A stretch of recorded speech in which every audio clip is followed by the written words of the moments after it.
প্রেমিকার কাছ থেকে তিরস্কার পেয়ে মনে প্রাণে সাধু হবে বলে চলেছে সাধু সন্তের পথে বিল্বমঙ্গল। কিন্তু মায়া তার ছলনা ছাড়বে কেন বাবা? এত সহজে মায়ার থেকে নিস্তার নাই। মায়া যে কোন রূপে কোন ছলনায় কিভাবে দেখা দেবে কেউ জানে না। অনেক রাস্তা অতিক্রম করে এসে বিল্বমঙ্গল একটা নদীর ঘাটে বসে বসে নাম করছে, ধ্যান করছে। অনেক কষ্টে, অনেক মন প্রাণকে বুঝিয়ে, অনেক ভাবে সে মনকে বোধ দেওয়ার চেষ্টা করছে যে জগতের সবকিছু অসার, গোবিন্দের চরণই হচ্ছে একমাত্র সার। কিন্তু মায়া তার ছলনা ছাড়বে কেন? কেন ছলনা ছাড়বে? এই যে নদীর ঘাটে এসে বসে সে নাম ধ্যান করছে, ওই নদীর ঘাটে এক রমণী স্নান করছে। আগেকার দিনে আপনারা জানেন, আপনারা তো গ্রাম বাংলার মানুষ, আপনারা এগুলো বুঝবেন। আগেকার দিনে যেহেতু এখনকার দিনের কোনো সামাজিক ব্যবস্থা ছিল না, ওই জন্য কিছু সময়ে মহিলাদের জন্য ঘাট রাখা হতো, কিছু সময় পুরুষদের জন্য ঘাট রাখা হতো। মহিলাদের স্নানের সময় কোনো পুরুষ যাবে না, কোনো পুরুষদের স্নানের সময় কোনো মহিলা যাবে না ঘাটে, নদীর ঘাটে। এবার সাধু সন্ত হয়ে বসে রয়েছে, বড় দাড়ি হয়ে গেছে, লোকে তাকে সাধু ভাবছে। বিল্বমঙ্গল নদীর ঘাটে বসে বসে ধ্যান করছে, নাম করছে। তাই মহিলারা, যেসব রমণীরা স্নান করছে, তারা তো ভ্রুক্ষেপ করেনি, সাধু বাবা বসে আছে আবার কি, ও তো সাধু বাবা। স্নান করছে রমণীরা। তার মধ্যে একটি রমণী, তার নাম অহল্যা। সেই অহল্যা স্নান করছে, আর নাম করতে করতে হঠাৎ করে বিল্বমঙ্গলের চোখটা খুলেছে, আর নয়ন পড়েছে আবার ওই অহল্যার রূপে। আবার মায়ার ছলনা। ওই অহল্যা স্নান করে কাঁখে কলসি জল নিয়ে বাড়ি যাচ্ছে, বিল্বমঙ্গলও তার পিছু পিছু যাচ্ছে। হঠাৎ করে অহল্যা মনে মনে ভাবছে, কি ব্যাপার, এই সাধুটা এখন বসে বসে ধ্যান করছিল না? ধ্যান করছিল তো নদীর কাছে, হঠাৎ আমার পিছনে পিছনে আসছে কেন? বাবা এবার কি মতলব বাবা? তাড়াতাড়ি ছুটে চলে যাই। তাড়াতাড়ি চলে যাচ্ছে। অহল্যা যত তাড়াতাড়ি যাচ্ছে, বিল্বমঙ্গলও তত তাড়াতাড়ি যাচ্ছে। অ্যাকচুয়ালি মানে সোজা কথায় ধাওয়া করেছে। তাড়াতাড়ি অহল্যা ছুটে এসে বাড়ির মধ্যে ঢুকে দরজা বন্ধ। বিল্বমঙ্গল দরজার পাশেই দাঁড়িয়ে রয়েছে। স্বামী এসে বলছে, অহল্যার স্বামী বলছে, কি গো এরকম তাড়াহুড়ো করে হন্তদন্ত করে আসছো কেন? হাজি স্বামী বললো না, একটা সাধু বাবা আমার পিছনে ধাওয়া করেছে। হ্যাঁ, সাধু বাবা? সাধু বাবা আবার ধাওয়া করে নাকি? কে তোমার সাধু বাবা? কোথায়? বলে আমি জানি না, আমার ঘর পর্যন্ত পিছনে পিছনে এসছে, এতক্ষণ বোধহয় চলে গেছে, দরজা বন্ধ করে দিয়েছি মুখের উপরে। হ্যাঁ, আচ্ছা ঠিক আছে, তুমি যাও, ঘরের মধ্যে যাও, আমি দেখছি। যে গৃহকর্তা, তার স্ত্রী অহল্যা, সেই গৃহকর্তা কিন্তু অত্যন্ত সাধু সন্ত ভালোবাসে। মানে সাধুদের সেবা, তাদের আপ্যায়ন, তাদের চরণ সেবা করা, এগুলো খুব ভালোবাসে। দরজা খুলে দেখছে বিল্বমঙ্গল ওইখানেই দাঁড়িয়ে রয়েছে, ওইখান থেকে নরম। এই সাধু বাবা, কি ব্যাপার আপনি এখানে দাঁড়িয়ে? শুনছো, সাধু বাবা এসছি গো। অহল্যা এসে বলছি, এইটাই তো সেই সাধু বাবা, আমার পিছনে ধাওয়া। ঘরের মধ্যে তাকে টেনে নিয়ে আসছো? অহল্যা এরকম হঠাৎ করে বলতে নেই, সব যাত্রার সম্বন্ধে যেমন তেমন কথা বলতে নেই। তুমি ধাওয়া করেছি, তুমি কি করে বুঝলে? হয়তো খিদের জ্বালায় কাতর হয়ে তোমার পিছনে পিছনে এসছে। এই সাধু বাবা আপনি বসুন, আপনি বসুন। এই তুমি যাও, তোর প্রতি যাও। গৃহকর্তা ডেকেছে, আর তো কিছু করার নেই, গৃহকর্তা বসিয়েছে। সাধু বাবা বসুন, বসুন, আপনাকে একটু সেবা করায়। বলুন, আপনি কিছু খাবেন? আপনি কিছু সেবা করবেন? আমি সাধু সন্তদের সেবা দিতে বড় ভালোবাসি, ব্যবসা করি, সাধুদের কৃপা আশীর্বাদ যদি পরে জীবন ধন্য হয়। আপনি বসুন, আপনি বলুন কি সেবা করবেন, আপনি যা বলবেন আমি আপনাকে তাই দেব। বলুন কিছু খাবেন না, আমি খাওয়ার ব্যবস্থা করব। বিল্বমঙ্গল বলছে, আমাকে তুমি সেবা দেবে? যা চাইবো দেবে? হ্যাঁ দেব। কেন দেব না? দেব। তাহলে আমি তো তোমার হাত থেকে সেবা নেব না। হ্যাঁ, কেন আমার হাত থেকে সেবা দেবেন না? তো কার হাত থেকে নেবেন? আমি তোমার স্ত্রীর হাত থেকে সেবা নেব। স্ত্রী? এইবার গৃহকর্তা মনে মনে ভাবছে ধান্দা তো ভালো নয়, এবার কেমন সাধু রে বাবা, দাল মে কুচ কালা হে, কিছু বিচার তো করতেই হবে। আচ্ছা ঠিক আছে, হাতে নাতে প্রমাণ যতক্ষণ না পাচ্ছি ততক্ষণ তো আর কিছু বলা যাবে না। সাধু বলে কথা, নাম ধন করে, ভজন সাধন করে, কিছু বলা যাবে না। ঘরের মধ্যে গিয়েছে, অহল্যা সাধু বাবা সেবা নিতে চাইছেন, তোমার হাত থেকেই সেবা নেবে। আমি যে বললাম না স্বামী, এটা কিছু গন্ডগোল রয়েছে। আহা, তুমি কোনো চিন্তা করো না, হাতে নাতে প্রমাণ না পেলে তো কিছু করা যাবে না। উনি যেমন করে বলছে তুমি তেমন করে যাও, বাইরে আমার লাঠিয়াল নিয়ে আমি দাঁড়িয়ে থাকবো। তোমার সঙ্গে যদি কোনো অসংলগ্ন আচরণ করে তুমি একবার শুধু চিৎকার করবে, ব্যাস সাধুর সাধুগিরি ঘুচিয়ে দিয়ে ছেড়ে দেবো। কিন্তু হাতে নাতে প্রমাণ না পেলে তো কিছু করা যায় না। যতক্ষণ সাধু না কিছু করছে, যা বলে তাই কর। অহল্যা সেজে গুজে সাধু বাবার কাছে এসেছে। বলুন সাধু বাবা, নদীর ঘাটে আপনি ধ্যান করছিলেন, আমার পিছনে পিছনে আপনি এসেছেন, বলুন আপনার কিছু চাই, আপনার কিছু উদ্দেশ্য আছে? বলে আমার তো উদ্দেশ্য আছেই, তুমি আমার পাশে একটু বসো। হ্যাঁ বসতে হবে এবার? বলে হ্যাঁ বসো। বসেছি। তোমার নাম কি? মানে আমার নাম অহল্যা। অহল্যা, অহল্যা শব্দের মানে জানো? মানে মানে তো আর বাবার কাছ থেকে জানা হয়নি যে অহল্যা শব্দের মানে কি। বাবা নাম রেখেছে অহল্যা, তাই আমার নাম অহল্যা। বিল্বমঙ্গল বলছে না, অহল্যার একটা মানে আছে। কি মানে? হ্যাঁ, তবে একটা গল্প শুনেছি অহল্যা সম্বন্ধে। ওই গৌতম ঋষি বলে একজন ঋষি ছিল, তার স্ত্রীর নাম ছিল অহল্যা। ইন্দ্র তাকে ছলনা করার জন্য এসেছিল। এই একটা গল্প রামায়ণে একটা শোনা আমার আছে। বলে রামায়ণে তো গল্প শুনেছো, অহল্যা শব্দের মানে কি শুনেছো? অহল্যা, অহল্যা শব্দের মানে শুনে নাও, অহল্যা মানে যার মধ্যে কোনো কিছু খারাপ থাকতে পারে না, সেই হচ্ছে অহল্যা। ভগবান তোমার এত সুন্দর করে তৈরি করেছেন, তোমার মধ্যে কোনো খোঁত নেই অহল্যা। কারোর চোখ ভালো তো নাক ভালো, নাক ভালো তো চোখ ভালো, এরকম হতে পারে, কিন্তু তোমার চোখ নাক মুখ সবই ভালো। কিন্তু তোমার থেকে আরো বেশি রূপে গুণে সমৃদ্ধা এক রমণীর প্রেমে আমি পড়েছিলাম জানো অহল্যা।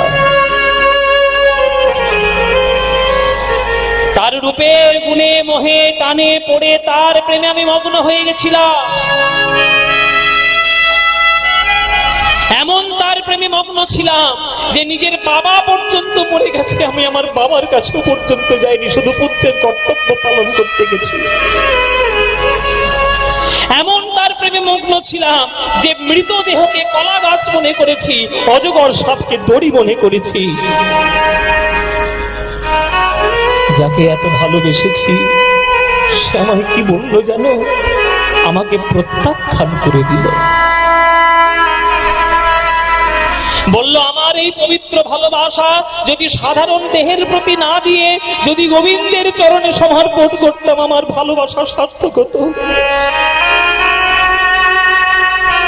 তাই তার কাছ থেকে অনেক তিরস্কার পেয়ে মনে প্রাণে সাধু হওয়ার চেষ্টা করে আমি ঘর থেকে বেরিয়েছি সাধু হব বলে। এখন তো সাজা সাধু হয়েছি, ভেতরের সাধু হতে পারেনি। নদীর ঘাটে বসে ধ্যান করছিলাম, আমার এই নয়নটা আবার তোমার রূপে আকৃষ্ট হয়েছে। তাই তোমার পিছনে পিছনে আমি এলাম। তাই তোমার কাছে হাত পেতে আমি একটা ভিক্ষে চাইছি, তুমি কি আমাকে ভিক্ষাটা দেবে অহল্যা? কি ভিক্ষা ঠাক সাধু বাবা? বলে তোমার এই সুন্দর চুলে সুন্দর দুটো রূপোর কাঠি আছে, ওই রূপোর কাঠি দুটো আমার উপহার দেবে, ওইটা আমার দরকার খুব। অহল্যা মনে মনে ভাবছি বাবা যাক বাবা, হাঁপ ছেড়ে বাঁচলাম। সাধু বাবা অতি অল্পে সন্তুষ্ট হয়ে গেছে। এই রূপোর কাঠিটা দেব, এই কাঠিটা বিক্রি করে কিছু টাকা পয়সা গ্রহণ করবে আর খাদ্য খাবার খেয়ে মনের বাসনা। রূপোর কাঠি এই নে রূপোর কাঠি। রূপোর কাঠিটা খুলে বিল্বমঙ্গলের হাতে দিল। আর সেই রূপোর কাঠিটা দিয়ে বলছে, অহল্যা তুমি আজকে আমায় কি দিলে জানো? ভবসাগর পার করার নৌকা তুমি আমার হাতে তুলে দিলে। এই যে রূপোর কাঁটা দিলে, এই আমার সাধুকে জাগ্রত করবে, আমার ভক্তকে জাগ্রত করবে, আমার মনের আসল সাধুকে জাগ্রত করবে। যে রূপ দিয়ে চিন্তামনের রূপে আমি আকৃষ্ট হয়েছিলাম, যে নয়ন দিয়ে আমি তোমার রূপে আকৃষ্ট হলাম, আমি এতদিনে বুঝলাম আমি আমার শত্রুকে নিয়ে বসবাস করছি। সেই শত্রু হলো আমার এই দুটি নয়ন। যে নয়ন গোবিন্দ রূপ দেখছে না, যে নয়ন গোবিন্দ রূপ দেখতে চাইছে না, যে নয়ন মায়ার রূপের মধ্যে আকৃষ্ট হচ্ছে, তুমি আমার গুরুদেবের মতো এই রূপোর কাঠি তুলে দিলে, এই কাল শত্রুকে আর আমার অঙ্গের মধ্যে আমি রাখবো না।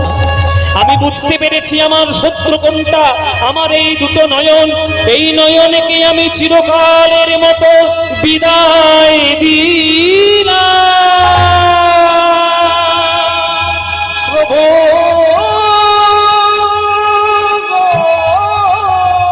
সেই রূপোর কাঠি নিয়ে বিল্বমঙ্গল ওই অহল্যার সামনে নিজের চোখের মধ্যে গেঁথে দিলে। স্বামী চিৎকার করে উঠেছে, অহল্যা স্বামী সর্বনাশ হয়ে গেল, দেখতে যাও দেখতে যাও। স্বামী লাঠিয়াল নিয়ে ছুটে এসছে, হয়তো কিছু অসংলগ্ন আচরণ হয়েছে। দরজা যেই খুলেছে,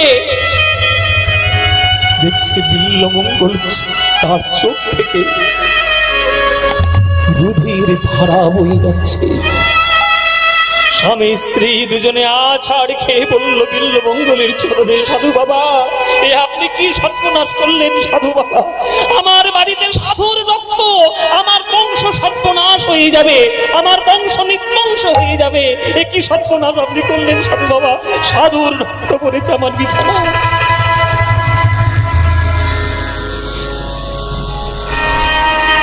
বিল্বমঙ্গল বলছে, কিসের সাধু? সাধু তো তোমার স্বামী, যে আমাকে সাধু মনে করে তাকে জায়গা দিয়েছে তার ঘরে। তোমার স্বামী হচ্ছে সাধু। আমি এতদিন পর্যন্ত শত্রুকে সঙ্গে নিয়ে ঘুরছিলাম, আর শত্রু আমার সঙ্গে থাকবে না। আমার শত্রুকে আমি বিদায় দিয়েছি। এই নয়ন আর মায়ার রূপ গুণের মধ্যে আর আকৃষ্ট হবে না। যদি এই নয়ন পেতেই হয়, তাহলে গোবিন্দের রূপ নিয়ে তবে এই রূপটা দেখতে পাবো। আর কারোর রূপ আমি দেখতে চাই না জগতে। তোমরা সবাই ভালো থেকো, তোমরা সবাই সুখী থেকো। চলে যাচ্ছে বিল্বমঙ্গল। এইবার তার ভেতরের সাধুটা জাগ্রত হয়েছে। এইবার আর তার মায়া কোনোভাবেই তাকে ভ্রমিত করতে পারবে না। এইবার যাচ্ছে আসল রাস্তা। আমুন্যধন্যানি দীনান্তরানি। কর্ণামৃতম গ্রন্থের শ্লোক, বিল্বমঙ্গলের লেখা। আমুন্যধন্যানি দীনান্তরানি হরে ত্বদালোকনমন্তরে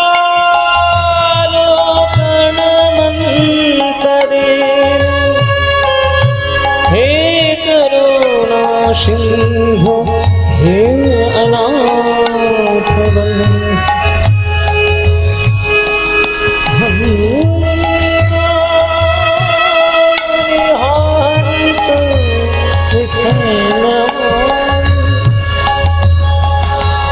এই শ্লোকের বঙ্গানুবাদ করলেন কৃষ্ণদাস কবিরাজ গোস্বামী। তোমার দর্শন চৈতন্য চরিতামৃত, তোমার দর্শন বিনে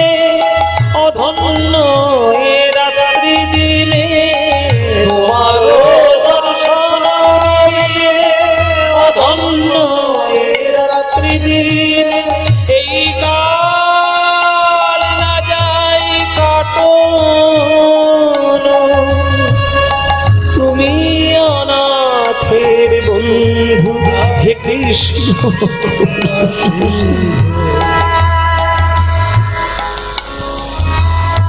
আর আমাকে কেউ বাধা দিতে পারবে না। গোবিন্দকে দেখা, তুমি অনাথের বন্ধু, হে কৃষ্ণ করুণা সিন্ধু, একবার দেহ দর্শন, ও একবার দেহ দর্শন, একবার দেহ দর্শন, একবার দেহ দর্শন।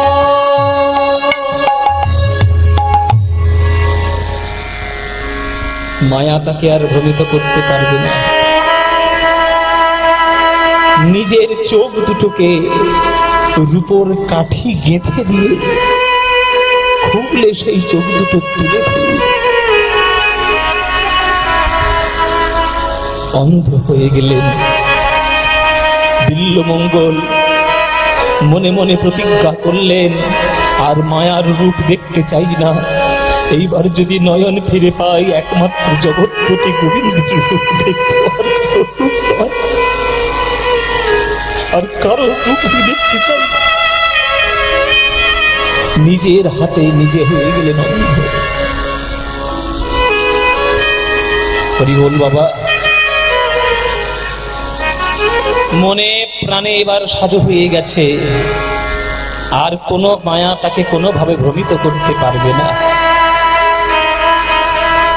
কিন্তু এদিকে চিন্তামণির কি দশা গো মায়েরা, চিন্তামণির কি দশা। চিন্তামণির আর গান ভালো লাগে না, লোকের সামনে নাচতেও তার ভালো লাগে না। এইবার মনে মনে তার বিল্বমঙ্গলের প্রতি ভালোবাসা জন্ম নিল।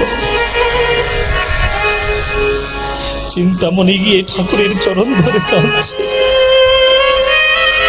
চিন্তামণি একটা কৃষ্ণের বিগ্রহকে পুজো করত, সেই বিগ্রহের চরণে গিয়ে পড়ে কাঁদছে, ঠাকুর এতদিন লোককে গান শুনিয়েছি, গান শুনে সন্তুষ্ট হয়ে কেউ গোলাপ ফুল ছুঁড়ে দিয়েছে, কেউ সোনার মোহর ছুঁড়ে দিয়েছে, বিষয় সম্পত্তির কেউ মালিক করে দিয়েছে, কিন্তু কেউ তো আমাকে কোনোদিন মন প্রাণ দিয়ে ভালোবাসেনি। এতদিন যারা যারা এসেছে তারা আমার সম্পত্তি লুটে পুটে খেয়ে তারা লোভের বশবর্তী হয়ে এসেছে। একমাত্র বিল্বমঙ্গল বলে একজন এলো আমার জীবনে, যে আমার কিচ্ছু চাইনি, সে শুধু আমার ভালোবাসা চেয়েছে, আর আমি তাকে তিরস্কার করে তাড়িয়ে দিয়ে আমি তোমার পথে পাঠিয়ে দিলাম।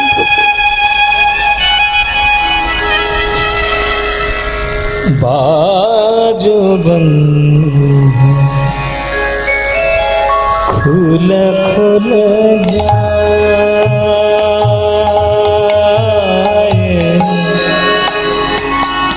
সবরিয়া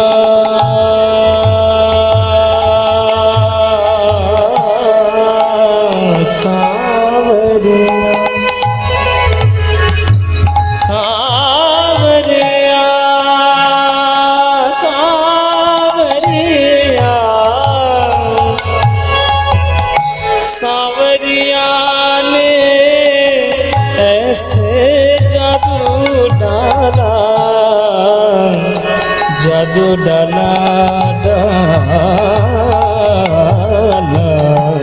बाजू बंद खुल खुल आए बाजू बंद खुल खुल सावरिया सावरिया सावरिया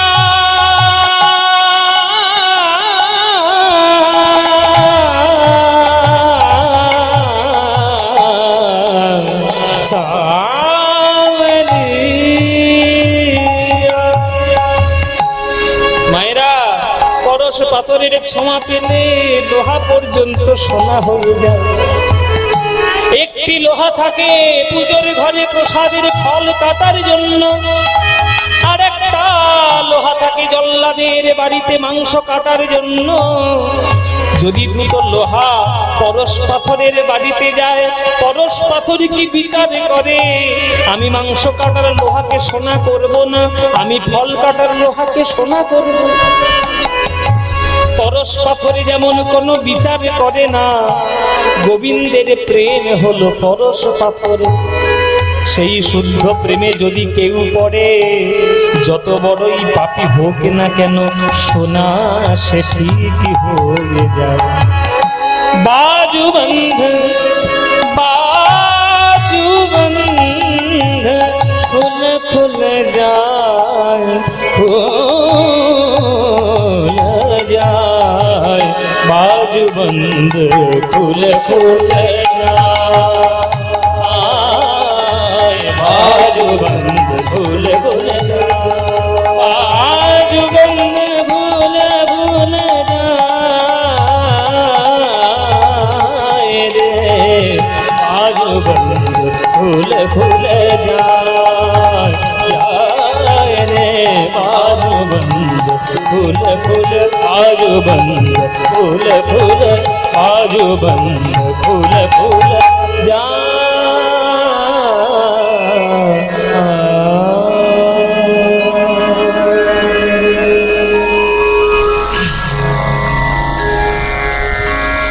নদী কি বলছি বুঝতেই পারছি না বাবা। বিস্তার গান, আচ্ছা এই গানটি বাবা, এই গান বাড়াতে বাড়াতে গেলে আমাদের এখন 11টা 20 বাজে, এখন সময় কখন চলে এসেছে আমি তো ঘড়ির দিকে লক্ষ্যই করিনি। হ্যাঁ, আপনারাও বসে বসে চুপচাপ শুনছেন, আমরাও যাওয়ার পর গেয়েই যাচ্ছি। বাড়ি তো ফিরতে হবে নাকি, লন্ডনের ভিসা ডাকছে ওদিকে। জয়নিতাই তো বিল্লমঙ্গলের প্রেমে পাগল হলো এইবার চিন্তামণি। এতদিন বিল্লমঙ্গল চিন্তামণির প্রেমে পাগল ছিল, এবার চিন্তামণি বিল্লমঙ্গলের প্রেমে পাগল। আসলে মায়েরা, প্রেম ভালোবাসা এগুলো বড় সেন্সিটিভ জায়গা, বড় সূক্ষ্ম জায়গা। শাস্ত্রে ওই জন্য নির্দেশ দিয়ে গেছে যে প্রেম কাকে বলে জানো? আত্মেন্দ্রিয় প্রীতিবাঞ্ছা তারে বলি কাম, আর কৃষ্ণেন্দ্রিয় প্রীতি ইচ্ছা ধরে প্রেম না। নিজের বাসনা কামনা কাম সমস্ত কিছু পূর্ণ করার জন্য যা করব সব কাম, আর গোবিন্দকে সুখী করার জন্য যা করব সব হলো প্রেম। তা গোবিন্দের প্রেম তো সবার ভাগ্যে হয় না, যার ভাগ্যে একবার হয়ে যাবে বাবা পরশপাথর পেয়ে যাবে। যে প্রেম ভালোবাসা এখনকার দিনের ছেলে মেয়েগুলোও করে, দেখবেন আশেপাশে আপনারা যতই অস্বীকার করুন, আপনিও তো প্রেম করেছেন কারোর সঙ্গে, ভালোবাসা তো বেসেছেন, কিন্তু জেনে রাখবেন বাবা, আমাদের প্রেমটা বেশিরভাগ ক্ষেত্রে দেহ কেন্দ্রিক আর স্বার্থ কেন্দ্রিক সমস্ত কিছু। কিন্তু একমাত্র সেই দেহ স্বার্থ কাম বাসনা এগুলোর ঊর্ধ্বে গিয়ে যদি কেউ কখনো ভালোবাসে কাউকে, তবেই সেই ভালোবাসাগুলো সার্থক হয়, সেই ভালোবাসাটাই আসল জায়গা ধরে। হ্যাঁ, এদিকে একটা নদীর তীরে এসে বসে বিল্লমঙ্গল ঠাকুরের নাম করছে। এক সাধু বাবা এসে বলছে, কি ব্যাপার বাবা, কি ব্যাপার, এত অফুরন্ত ভক্তি তোমার, তুমি নদীর ধারে বসে কাঁদছো, এত ভজনীয় তোমার মন, তুমি কি বাবা জন্মান্ধ, জন্ম থেকেই কি তুমি অন্ধ? বিল্লমঙ্গল বলছে, আমি জন্মান্ধ নই, আমি হলাম নিজ অন্ধ। নিজ অন্ধ মানে? নিজ অন্ধ আবার একটু কথার মানে কি? বলে আমি জন্মান্ধ নই, আমি নিজে নিজেই অন্ধটা হয়েছি। নিজে নিজেই অন্ধ হয়েছো? হ্যাঁ, আমি আমার চোখকে আমি নষ্ট করে দিয়েছি, নিজেই চোখটাকে নষ্ট করে ধরেছি। কেন? ভগবান তোমাকে দুটো চোখ দিয়েছে, জগতের কত সুন্দর রূপ তুমি দেখবে, সেই রূপ তুমি না দেখে তুমি এইরকম চোখ দুটোকে নষ্ট করে দিলে কেন? বিল্লমঙ্গল করজোড়ে বলতে, সাধু বাবা, আমি জগতের রূপ অনেক দেখেছি, ওই যে একটা কবিতা আছে, বাবা আমি সকল কিছু দেখেছি, আমি সব কিছু করেছি, আমি সকল কাজের পাই হে সময়, আমি তোমারে ডাকিতে পাইনি। আমি চাহি দ্বারা শত সুখ সম্মিলন, তব সঙ্গ সুখ চাই নেই। গান আছে না, একটা কবিতার অংশ রয়েছে যে আমি সবকিছু জগতের বাইরে সব দেখে এসেছি, কিন্তু দেখা হয় নাই চক্ষু মেলিয়া, ঘর হতে শুধু দুই পা ফেলিয়া, একটি ধানের শীষের উপর একটি শিশির বিন্দু। জগতের অনেক রূপ দেখেছি বাবা, এমন রূপ আমি দেখেছি তার রূপের মধ্যে আমি ডুবে গিয়ে আমার বাবা মাকে পর্যন্ত ভুলে গেছি। তারপরে দেখলাম যে যত নকল রূপ দেখাচ্ছে সব আমার চোখ, যে চোখ আমার শত্রু রূপে আমার ঘরে থেকে আমাকে আসল বস্তু না দেখে শুধু নকল বস্তুকে দেখাচ্ছে, সেই ঘরের শত্রুকে থাকার থেকে না রাখাই ভালো। তাই আমি নিজের চোখকে আমি নিজেই অন্ধ করে দিয়েছি। আমি আর দেখতে চাই না কারোর রূপ। এইবার যদি দেখতে হয় আমি একজনেরই রূপ দেখতে চাই। ভগবান তুমি আমায় কৃপা করো যেন তোমার রূপ আমি দেখতে পারি। তুমি, আমি জানি না আপনারা আমার সঙ্গে একমত হবেন কিনা, আমার ব্যক্তিগত মত এই গানটার মতো প্রার্থনা সঙ্গীত আর পৃথিবীর ইতিহাসে কোনোদিন হবে না।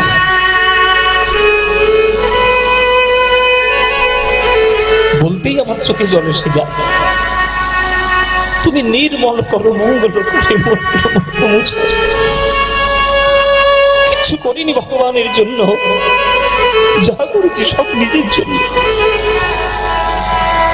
লক্ষ শূন্য লক্ষ বাসনা ছুটিছে গভীর। তুমি একজন অন্ধ হয়ে তোমার এত ভজনীয় মন। তুমি তো অন্ধ, তুমি তো ভগবানকে দেখতে পাওনি, আর পাবেও বলে কখনো মনে হয় না, কেননা চোখ তো তোমার নাই। বিল্লমঙ্গল বলছে চোখ তো আমার নাই, কিন্তু ভগবানের উপস্থিতি আমি তো সদা সর্বদা অনুভব করছি। কিরকম করে? আছো অনল অনিলে চিরনভনীলে ধুধর সলিল, আছো অনল অনিলে চিরনভনীলে ধুধর সলিল গহনে, আছো বিটবিনতায় জনদের গায় শশী তারকায় তপনে। আমি কেন এই গানটিকে শ্রেষ্ঠ প্রার্থনার গান বললাম বাবা? এই গানটি কিচ্ছু করতে হবে না। যদি আপনি এই গানটি প্রত্যেক দিন ঠাকুরের ঘরে বসে এই গানটি যদি করজোরে গান, ঈশ্বরের করুণা আপনি যে পাবেন 100% গ্যারান্টি। এই গানটা যিনি রচনা করেছেন রজনীকান্ত সেন। রজনীকান্ত মাত্র 45 বছর বেঁচে ছিলেন, বেশি দিন বাঁচেননি, কিন্তু 45 বছর বয়সে তিনি যা সৃষ্টি করে গেছেন, এই সৃষ্টির ঋণ আমরা বাঙালিরা এ জন্মে কেন 14 পুরুষের জন্মেও আমরা দিতে পারবো না। যেসব গানের মধ্যে ঈশ্বরের চরণে নিজেকে নিবেদিত করার মতো পথ পাওয়া যায় না, সে আবার গান নাকি? সে আবার গান? যে কোনো প্রেমের গান শুনুন, আপনি যদি সেটাকে কৃষ্ণের দিকে কনভার্ট করে দেন, দেখবেন কৃষ্ণকেই আপনি ভালোবাসছেন, কৃষ্ণকেই আপনি ভালোবাসছেন। শুধু প্রেমের ভাষা হতে হবে সেই প্রেম যুক্ত, সেই প্রেমের ভাষা যেন অশ্লীল না হয়ে যায়। আমরা তো এখনকার দিনে অশ্লীল গানগুলোকে নিয়ে মাতামাতি করে একবারে জগৎ ফাটিয়ে ফেলছি, কিন্তু প্রার্থনা সঙ্গীত আমরা জানি না, প্রেম সঙ্গীত জানি না। এই পুণ্য কিরণ দিয়ে যাক মোর মোহ কালিমা ঘুচায়ে, মলিন মোর মুছায়ে, তুমি নির্মল কর মঙ্গল করে, মলিন মোর মুছায়ে, মলিন মোর মুছায়ে, মলিন মোর মুছায়ে।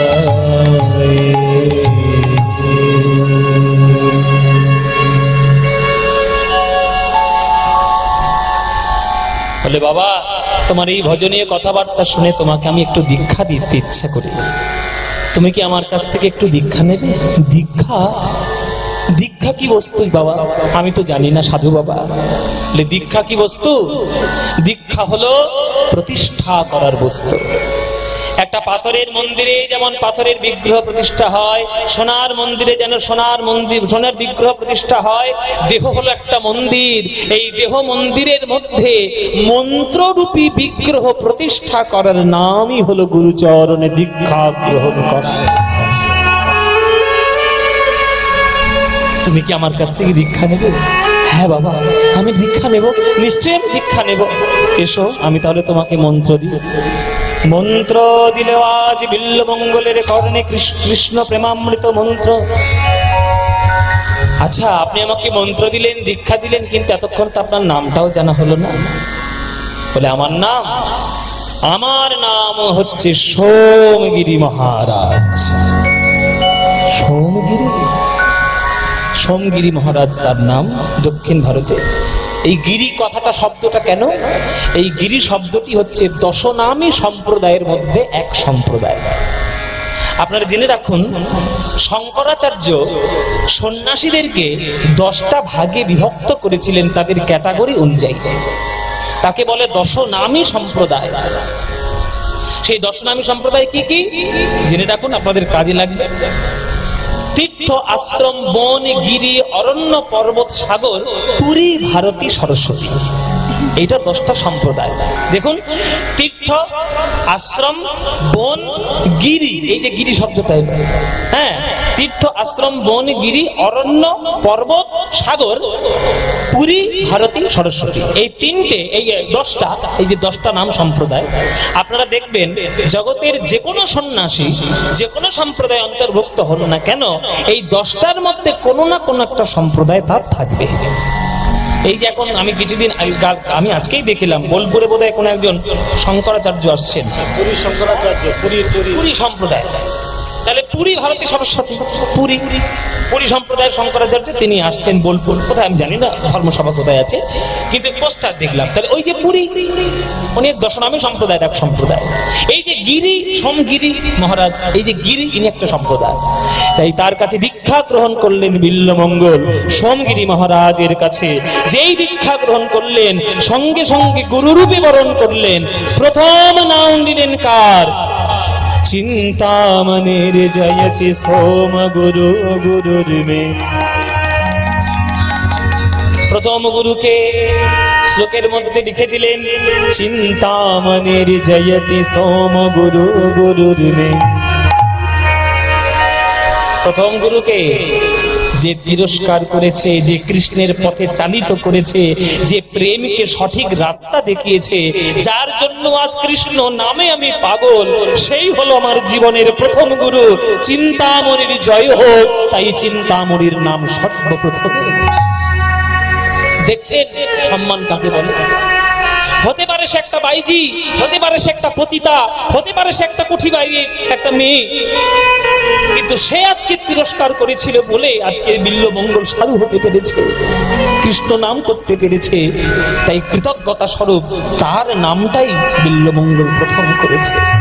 চিন্তামণির জয়তি সোম গুরু গুরুর্মে।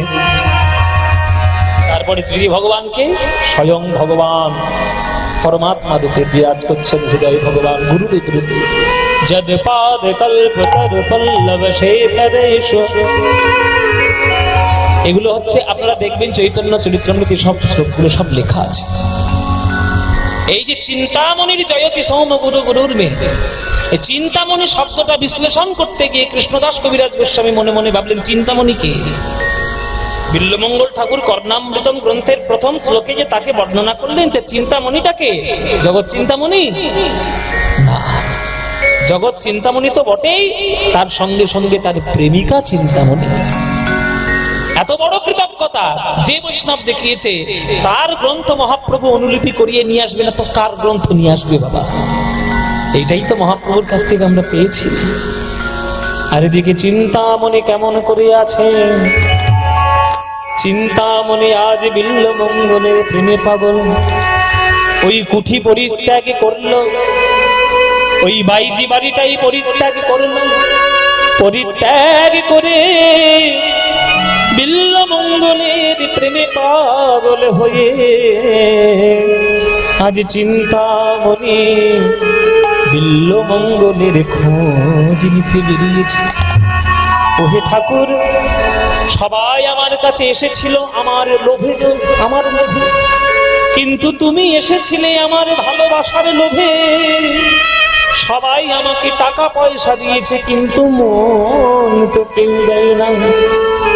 তুমি আমায় মন দিয়ে ভালোবেসেছো, তোমার চরণে যদি আমার জীবন অর্পণ করতে না পারি, জীবন বৃথা।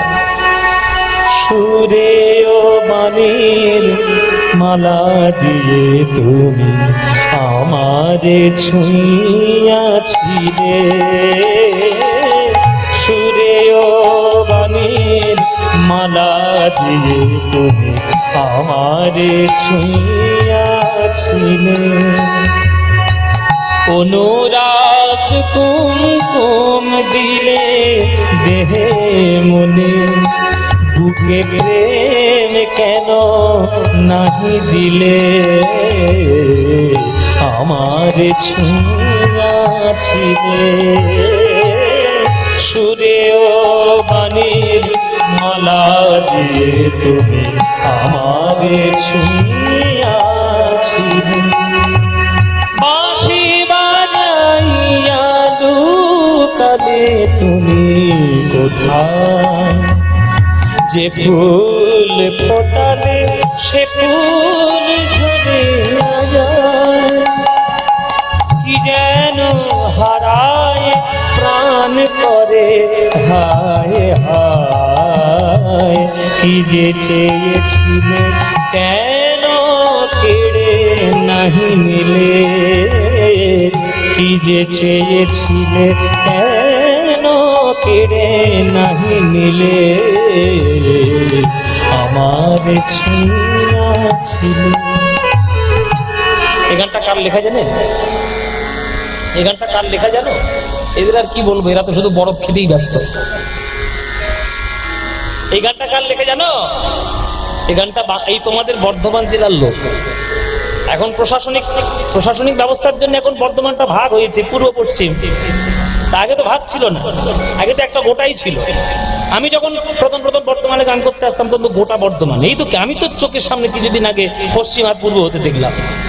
হ্যাঁ, 5 বছর 5 বছর হয়েছে না, একটু বেশি হয়ে গেছে, একটু বেশি হবে হয়তো। এই বর্ধমান পূর্ব পশ্চিম ভাগ হয়ে গেছে, কিন্তু বর্ধমান তো, এই বর্ধমানের একটা বিরাট বড় কবি, যার জন্য বাংলা গর্বিত, চুরুলিয়ায় যার বাড়ি, তার নাম কাজী নজরুল ইসলাম। আহা, এই কাজী নজরুল ইসলাম আমার এত প্রিয় কবি না, এনার গান এর তুলনা পৃথিবীর কোনো সম্পত্তি দিয়ে করা যাবে না।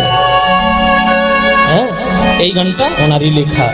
বাঁশি বাজাইয়া লুকালে তুমি কোথায়, যে ফুল ফোটালে সে ফুল ঝরে যায়। কি যেন হারায় প্রাণ করে হায় হায়, কি যে চেয়েছিলে কেন কেড়ে নাহি নিলে, আমারে ছুঁইয়াছিলে। সুরে ও বাণীর মালা দিয়ে তুমি আমারে ছুঁইয়াছিলে, সুরে ও বাণীর মালা দিয়ে তুমি আমারে ছুঁইয়াছিলে, সুরে ও বাণীর মালা দিয়ে তুমি আমারে ছুঁইয়াছিলে।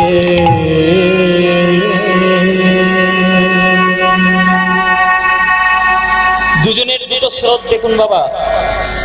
গুরুদেবের কাছ থেকে দীক্ষা গ্রহণ করে বিল্লমঙ্গল চলেছে কৃষ্ণের প্রেমের টানে, এদিকে বিল্লমঙ্গলের প্রেমে পাগল হয়ে চিন্তামণি চলেছে বিল্লমঙ্গলের টানে। দুটো ধারা, একটা কৃষ্ণের প্রেমের ধারা, একটা মায়ার প্রেমের ধারা। দুটোই ধারা দিয়ে কিভাবে মিলিত হবে সেইটাই তো দেখার কাজ আমাদের। হ্যাঁ, বিল্লমঙ্গল চলেছে, হে দেব হে দয়িত, কর্ণামৃতম গ্রন্থের শ্লোক।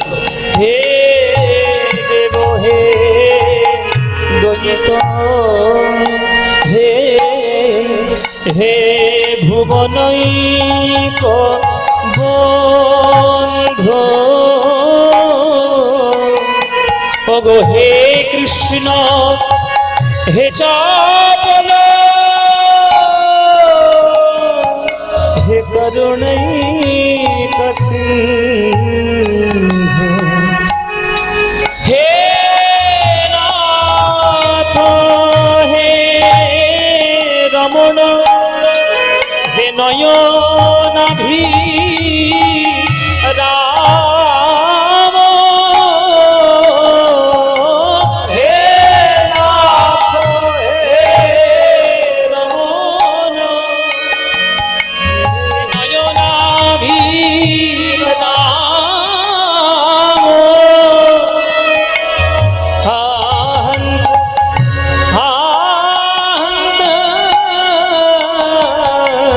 পরম ত্রিশোর্গী,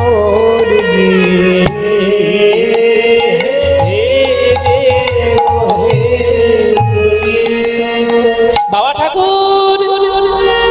কি বাবা ঠাকুর? আমি কে বাবা? আমি তো তোমায় দেখতে পাচ্ছি না, আমি তো দেখতে পাই না। ও তুমি দেখতে পাও না? আচ্ছা, আমি হচ্ছি একটা রাখাল ছেলে, এই গ্রামেই আমার বাড়ি, আমিও কৃষ্ণের খুব ভক্ত। তুমি কৃষ্ণের নাম গাইতে গাইতে যাচ্ছ তো, তোমাকে দেখেই আমি তোমার কাছে ছুটে এলাম। ও বাবা ঠাকুর, ও বাবা ঠাকুর, তুমি কোথায় যাচ্ছ বাবা ঠাকুর? আমি মধুময় বৃন্দাবনে যাচ্ছি বাবা। বৃন্দাবন? আমিও যেতে চাই বৃন্দাবন বাবা ঠাকুর। জানো, আমার গায়ের রং কালো বলে, আমি গরু চড়াই বলে আমার পাড়ার লোকেরা কেউ আমায় ভালোবাসে। যার বাড়িতে যায় সে দুচ্ছা করে তাড়িয়ে দেয়, আমাকে কেউ একবারও দেখে না। আমার তাই মনে মনে ভাবলাম যে বৃন্দাবনে যে ভগবান আছে সেই ভগবানেরও গায়ের রং কালো, আমারও গায়ের রং কালো, তা ভগবানেরও গায়ের রং কালো। আমি যদি বৃন্দাবনে যেতে পারি, ওই কৃষ্ণরে যেমন সবাই পুজো দেয়, আমাকেও যদি একটু কেউ ভালোবাসে, আমি তোমার সঙ্গে যাবো বাবা ঠাকুর, তুমি আমার সঙ্গে দেবে? বিল্লমঙ্গল বলছে, কে কার সঙ্গে যাবে? তুমি আমার সঙ্গে নাই, আমি তোমার সঙ্গে। হাত ধরে সেই ছেলেটা বলছে, দুজন দুজনার সঙ্গে যাব, দুজন দুজনার সঙ্গে যাব। তুমি আমার সঙ্গে যাবে বাবা? হ্যাঁ, তুমি তো দেখতে পাবে না, আমি দেখিয়ে দেখিয়ে নিয়ে যাব। আর তুমি যেই আমি তোমার সঙ্গে সঙ্গে যাব, দুজনে একসঙ্গে বৃন্দাবনে গিয়ে ওই গিরিধারী লাল ওই গোবিন্দকে দর্শন করব। চলো তাহলে তোমার সঙ্গে যাই। ওই বালকটি যখন ওই বিল্লমঙ্গলের কর স্পর্শ করল, বিল্লমঙ্গলের অঙ্গে শিহরণে খেলে গেল। এমন অপূর্ব স্পর্শ তো আমি কোনোদিন পাইনি। তুমি কে? কে তুমি? আমার হাত ধরে নিয়ে চলো সখা, আমি তো পথ চিনি না। আমার হাত ধরে তুমি নিয়ে চলো সখা, আমি তো পথ চিনি না। গোবিন্দের হাত ধরে ধরে আজ বিল্লমঙ্গল আসছে। যত পথ অগ্রসর হচ্ছে, বিল্লমঙ্গল বুঝতে পেরেছে কে সে আমার হাতটি ধরেছে। যার হাত ধরার জন্য সকল যোগী ঋষি, যার কর স্পর্শ করার জন্য মুনি ঋষি জঙ্গলে গিয়ে কত সাধনা করে ঊর্ধ্বপদে হেঁটো মুন্ডে, সেই ভগবান আমার কর স্পর্শ করে ভগবান স্বয়ং নিয়ে যাচ্ছে বৃন্দাবনে। এর থেকে বড় সৌভাগ্য আমার কি হবে? প্রভু, তুমি হাতটি যেন ছেড়ে দিও না। বৃন্দাবনে এসে হাজির হলো, এই হলো বৃন্দাবন।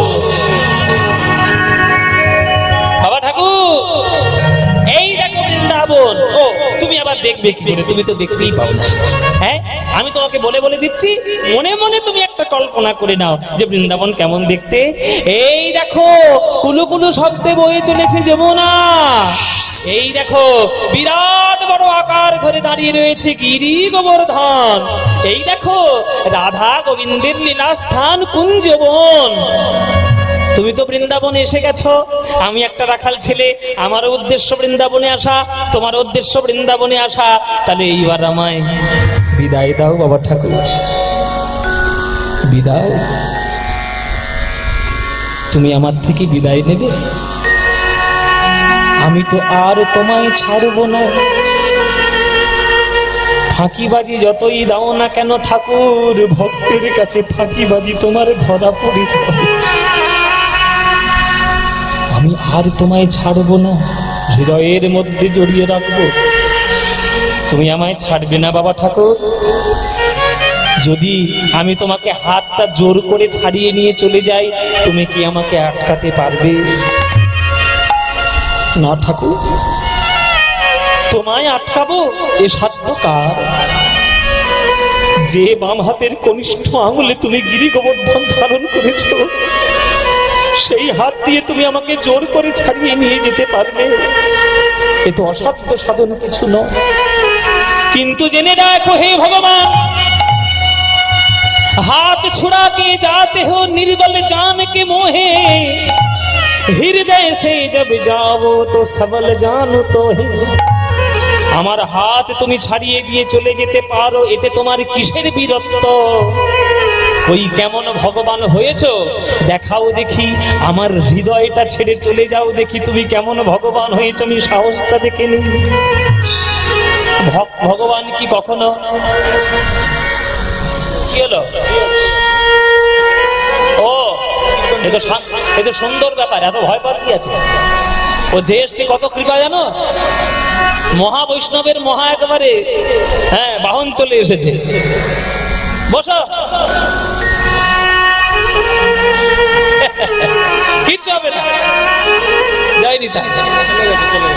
আমার হাত ছাড়িয়ে চলে যেতে পারবে, এতে তোমার কিসের বিরক্ত?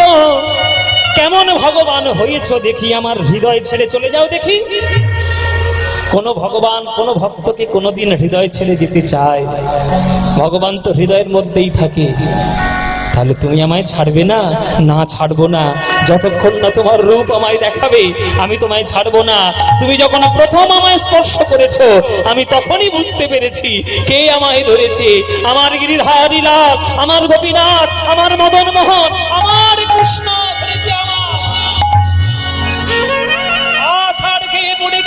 হে কৃষ্ণ করুণা সিন্ধু দীন বন্ধু জগৎপতে, গোপেশ গোপিকা কান্ত রাধাকান্ত নমস্তুতে, রাধাকান্ত নমস্তুতে। मधुरं मधुरं वपुरस्य विभो, मधुरं मधुरं वदनं मधुरं, मधुरं मधुरं वपुरस्य विभो, मधुरं मधुरं वदनं मधुरं, मधुगन्धि मृदु स्मितमेतनः, मधुगन्धि मृदु स्मितमेतनः, मधुगन्धि मृदु स्मितमेतनः, मधुगन्धि मृदु स्मितमेतनः, मधुरं मधुरं मधुरं मधुरं मधुरं मधुरं मधुरं। কর্ণামৃতম গ্রন্থের একটা শ্রেষ্ঠ গান, মধুরং মধুরং বপু, মানে গোবিন্দের দেহটি কেমন মধুর মধুর। বলে দুবার মধু বলা হলো কেন? বলে নামেই যার এত মধুর, ঘরে থাকতে দেয় না, তার দেহটাকে বলতে গেলে কি একবার মধু বললে আশা মেটে গো, তাই দুবার মধু। তাই গোবিন্দের দেহটা দুইবার মধুরং। দেহটার মধ্যে আরো সুন্দর জায়গা কোনটা? বলে বদনং মধুরং মধুরং বদনং মধুরং। বদনকে বর্ণনা করার সময় তিনবার মধু, আর সেই বদনের মধ্যে আরো সুন্দর জায়গা কোনটা? বলে মধুগন্ধে মৃদুস্মিতমেতদহ। যেখান থেকে অধর সুধা পাওয়া যায়, যেখান থেকে 6 রাগ 36 রাগিনীর জন্ম হয়, যেইখান থেকে অধরামৃত প্রেম পাওয়া যায়, ওই মুখমণ্ডলের মধ্যে অধরটাই হলো জগতের সব থেকে মধুর স্থান। তাই বদনটাকে মানে গোবিন্দের ঠোঁটটাকে, অধরটাকে বর্ণনা করার সময় বলছে মধুগন্ধে মৃদুম স্মিতমেতদহ। সেইখানে বিল্লমঙ্গল মধুরং মধুরং মধুরং মধুর 4 বার মধু বলল। মধুরং মধুরং বপুরস্য বিভোর মধুরং মধুরং বদনং মধুরং মধুরং মধুরং বপুরস্য বিভোর মধুরং মধুরং বদনং মধুরং মধুগন্ধি মৃদুস্মিতমেতদহ মধুগন্ধি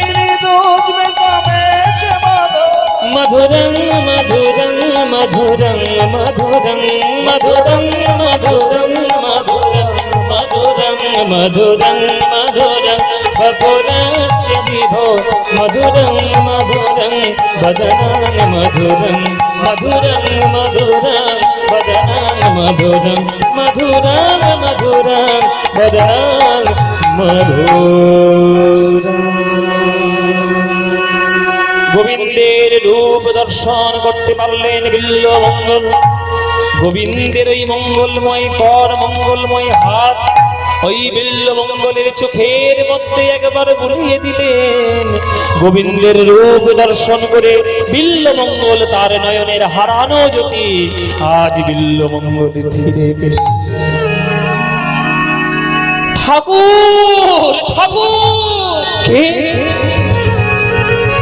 গলাটা যেন চেনা চেনা মনে হচ্ছে। ঠাকুর আমি এসেছি ঠাকুর, আমি যে চিন্তামণি। চিন্তামণি কেন এসেছি তুমি আমার কাছে? আবার কেন এসেছো তুমি আমার কাছে? আর তুমি তোমার রূপের লোভ আমায় দেখিও না। এই নয়ন দিয়ে যে গোবিন্দের রূপ একবার দেখে নিয়েছি, আর তোমার কাছে কিছু নেই আমার কাছে দেওয়ার মতো। ঠাকুর আমি তোমার কাছে কিছু চাইতে আসিনি, আমি তোমার কাছে সব দিতে এসেছি। এতদিন সবাই আমার গান শুনে আমার প্রশংসা করেছে, অর্থ দিয়েছে, গোলাপ ফুল দিয়েছে, কিন্তু মন তো কেউ দেয়নি। ঠাকুর আমি তোমার কখনো মায়ার মোহের মধ্যে আর তোমাকে ডোবাবো না। তুমি যে শক্তি ফিরে পেয়েছো, সেই শক্তি দিয়ে তুমি সাহিত্য রচনা করো। যে সাহিত্য যুগের পর যুগ, বছরের পর বছর, কালের পর কাল অমর হয়ে থাকবে, সেই সাহিত্য তুমি রচনা করো। গোবিন্দ সেবা করো, গোবিন্দের ধ্যান করো, আর তোমার যতটুকু সেবার দায়িত্ব সেটুকু আমার থাকবে। কিন্তু আমি যে তোমাকে গ্রহণ করতে পারবো না চিন্তামণি। গোবিন্দ তখন দৈববাণী করলেন, বিল্লমঙ্গল আজ যার কৃপায় তুমি আমাকে পেয়েছো তাকে অস্বীকার করো না।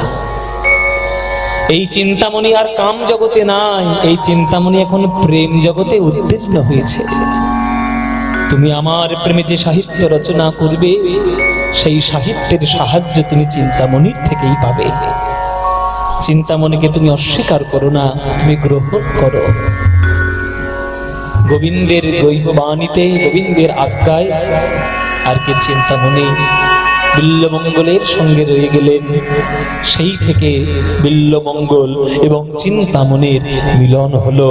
আর গোবিন্দের কৃপায় সেই বিল্লমঙ্গলের রচনায় আজ শ্রীকৃষ্ণ কর্ণামৃতম গ্রন্থ রচনা হলো, যে গ্রন্থ আমরা মহাপ্রভুর কাছ থেকে অনুলিপি করে আমরা পেয়েছি। সেই বিল্লমঙ্গল চিন্তামণি, তার কথা, বিল্লমঙ্গলের কথা আমরা আস্বাদন করলাম। আস্বাদন করলাম বিল্লমঙ্গল ঠাকুরের কথা। এখন বাপি বাবুর অনুরোধ ছিল যে দুর্গা মণ্ডপের সামনে গান হচ্ছে, আপনি আমাদের একটু একটা মায়ের গান অন্তত একটু শুনিয়ে দিয়ে যাবে, একটু দুর্গা স্তব করে। তো দুর্গা স্তব করে আজকে আবার আপনাদের এখানে রাসলীলার মানে দিন আর কি, কিন্তু আমি রাসলীলার গাই না, রাসলীলা গাওয়াটা বন্ধ করে দিয়েছি। এই কারণে বন্ধ করেছি যে আমার বিভিন্ন গুরুর কাছ থেকে আমি বারণ পেয়েছি যে তুমি আর রাসলীলা গেও না, কেননা রাসলীলা এতটা উচ্চস্তরের লীলা, সেই লীলাটা গাওয়ার মতো শোনার মতো আগে যোগ্যতাটা তৈরি করুন, তারপরে রাসলীলা শুনতে আসবেন, কিছু মনে করবেন না। কেননা ভাত পান্তা খেয়ে আর দিবারাত্র মিথ্যে কথা বলে আর গোবিন্দের শ্রেষ্ঠ লীলা শ্রবণ করব, সেই ক্ষমতা যোগ্যতা আমাদের নাই বাবা। ওই জন্য কোনো মঠে মন্দিরে কোনো জায়গায় দেখবেন রাসলীলা কোনো বাবাজিরা শুনতেই চায় না। আপনি বীরচন্দ্রপুরে যান, রাসলীলা হয় না। ইস্কনে যান, রাসলীলা হয় না। আমাদের পাটবাড়ি যান, রাসলীলা হয় না। মুলুক পাটবাড়ি, রাসলীলা হয় না, হয় না। তো সেই রাসলীলা ওই জন্য আমি গাই না, কিন্তু আজকে যেহেতু আপনাদের রাসলীলার দিন, ওই জন্য চণ্ডী পাঠ করে মাকে ডেকে একটা রাসের পদ গেয়ে আমরা রাধা গোবিন্দকে মিলনে রাখবো। আগামীকাল আপনাদের এখানে কুঞ্জভঙ্গ হবে, সবাই একটু হাত জোর করে বসুন, একটু মায়ের চণ্ডী পাঠ করে একটা মায়ের গান গাই, সবাই করে জোরে বসবেন।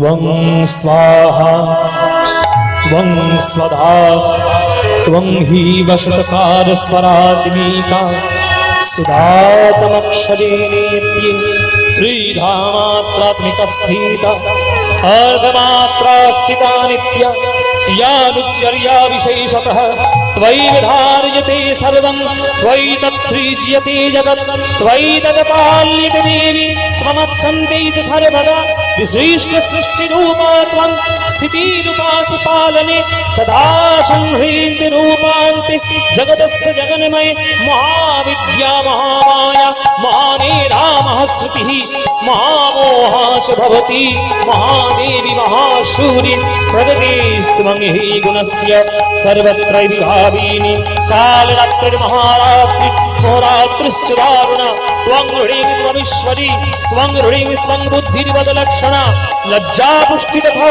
तुष्टि त्वं शान्ति शान्तिरेव च खड्गिनी शूलिनी घोरा गदिनी चक्रुणी तथा शङ्खिनी चापिनी बाण भूषयिणी परिखायुधा सौमा सौम्यतराशैष सौम्यभ्यस्तति सुन्दरी परापरणपरमा त्वामेव परमेश्वरी ओम सर्वमाङ्गल्यमाङ्गल्ये शिवे सर्वार्थसाधिके शरण्ये त्र्यम्बके गौरी नारायण नमस्तुते सृष्टिस्थितिविनाशान शक्तिभूते सनातनि गुणाश्रय गुणमयि नारायणि नमस्तुते।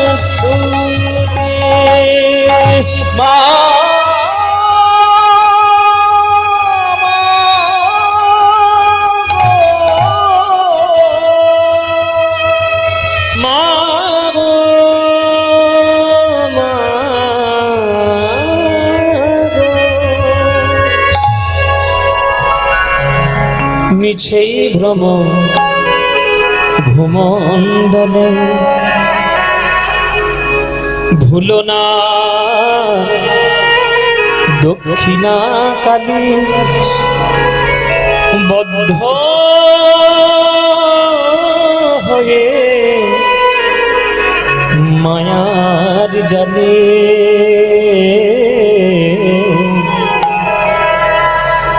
ভেবে দেখ মন কেউ কারো নয় মিছে ভ্রম ভূমণ্ডলে ভেবে দেখ কেউ কারো নয় মিছে ভ্রম ভূমণ্ডলে ওগো ভুলো না দক্ষিণা কালী বদ্ধ হয়ে মায়ার জালে ভুলো না দক্ষিণা কালী বদ্ধ হয়ে মায়ার জালে ভেবে দেখ মন কেউ কারো নয় মিছে ভ্রম ভূমণ্ডলে ভেবে দেখ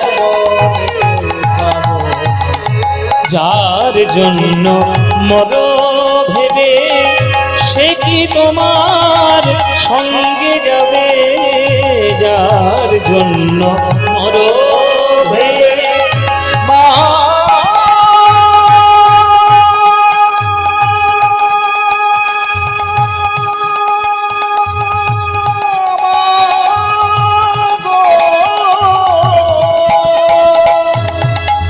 মা গো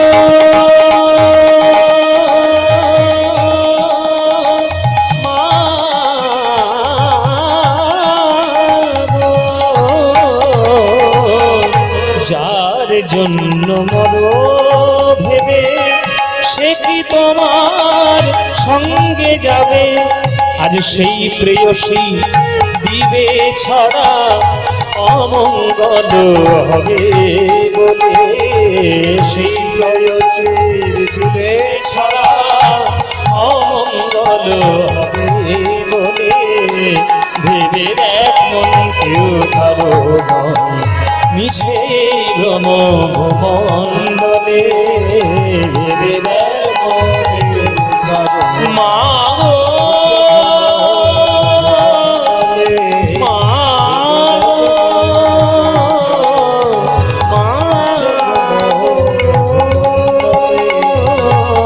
জননী জননী জননী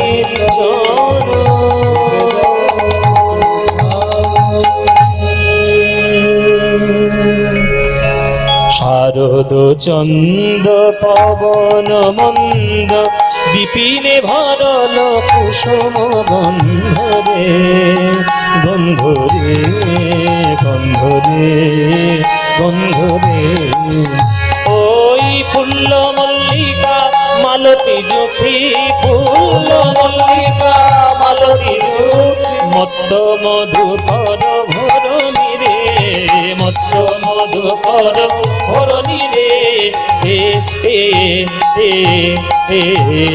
হে রাত রাতি ওই ছন মাতি শ্যাম মোহন মদনে মাতি শ্যাম মোহন মদন মাতি যাহি बोलत ताही चलत मुरली कथन लोलनी मुरली कथन लोलनी मुरली कथन लोलनी গোবিন্দের আজ রাসলীলায় এক এক গোপী এক এক কৃষ্ণ রূপে সমগ্র ব্রজ গোপীগণের কাছে নিজেকে তুলে ধরলেন।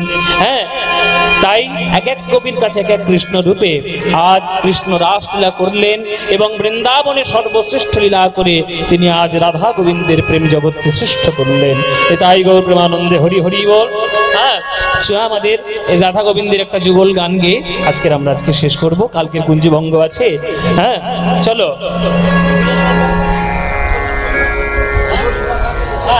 শ্রীমতী রাধিকার সনে মিলিল কানাইয়া রে সুন্দর সুন্দর কথা কই। উলুধ্বনি মায়েরা বিদায় গৌর হরিব। রাধিকার সনে মিলিল কানাইয়া রে সুন্দর সুন্দর কথা কইয়া। শ্রীমতী রাধিকার সনে মিলিল কানাইয়া রে সুন্দর সুন্দর কথা কইয়া। এত দেরি করিয়ে দিল আমাকে। আর এক অষ্ট সখী নৃত্য করে গো আজ রাধেকে ঘিরিয়া। অষ্ট সখী নৃত্য করে গো আজ রাধেকে ঘিরিয়া। আজ আর এক সখী নৃত্য করে জয় রাধে বলিয়া রে। আর এক সখী নৃত্য জয় রাধে বলিয়া রে। আর এক সখী নৃত্য করে জয় রাধে বলিয়া রে সুন্দর সুন্দর কথা কইয়া। আর শ্রীমতী রাধিকার সনে মিলিল কানাইয়া রে সুন্দর সুন্দর কথা কইয়া। আহা, শ্রীমতী রাধিকার সনে মিলিল কানাইয়া রে সুন্দর সুন্দর কথা কইয়া। আজ ভ্রমর বলে ও ভ্রমরি ওরে আয়না মোরা নৃত্য করি। ভ্রমর বলে ও ভ্রমরি আয়না মোরা নৃত্য করি। আজ ময়ূর বলে ও ময়ূরী আয়না মোরা নৃত্য করি। এই রাধা কৃষ্ণের যুগল মিলন নয়ন ভরে দেখে রে। রাধা কৃষ্ণের যুগল মিলন দেখবি যদি না। আহা, রাধা কৃষ্ণের